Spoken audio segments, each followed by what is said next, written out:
मालदीव के राष्ट्रपति मोहम्मद मोइजू की चीन यात्रा के बाद भारत पर निशाना साधने के उनके अति राष्ट्रवादी रुख को शनिवार को उस समय बड़ा झटका लगा जब उनकी पार्टी माले में मेयर चुनाव हार गई। मोइजू की पार्टी पीएनसी की कैंडिडेट अजीमा शुक्र को हार का सामना करना पड़ा।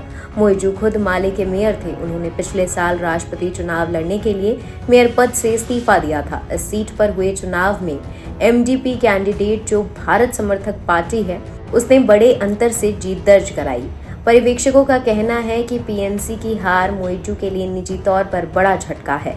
उन्होंने चीन और तुर्की की यात्राओं के बाद भारत के खिलाफ आक्रामकता बढ़ा दी थी। एक्स पर एक पोस्ट में पूर्व विदेश मंत्री अब्दुल्ला शाहिद ने कहा, माले मेयर उपचुनाव जीतने के लिए एडम अजीर और एमडीपी सचिवालय को बधाई। राजधानी माले के लोगों ने राष्ट्रपति मोहम्मद मोइजू और उनकी नीतियों को सरासर नकार दिया है।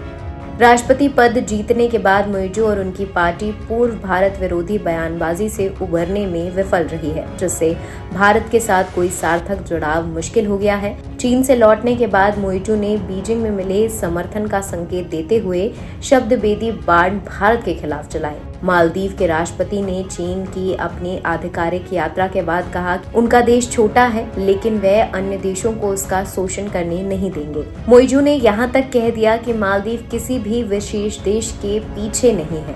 हम एक स्वतंत्र और संप्रभु देश में हैं, इसलिए क्षेत्रीय अखंडता के आधार पर चीन हमारा बहुत सम्मान करता है। मोइजू ने ये भी कहा कि हिंद महासागर किसी विशेष देश की संपत्ति नहीं है। मालदीव का इस महासागर में बड़ा हिस्सा है, जो क्षेत्र में सुरक्षा प्रदाता के रूप में भारत की भूमिका को सीधी चुनौती देता है। राष्ट्रपति ने सीधे तौर पर भारत के नाम बिना कहे पिछली सरकार में आप लोग कुछ की अनुमति से एक सीट से उठकर दूसरी सीट पर बैठ सकते हैं।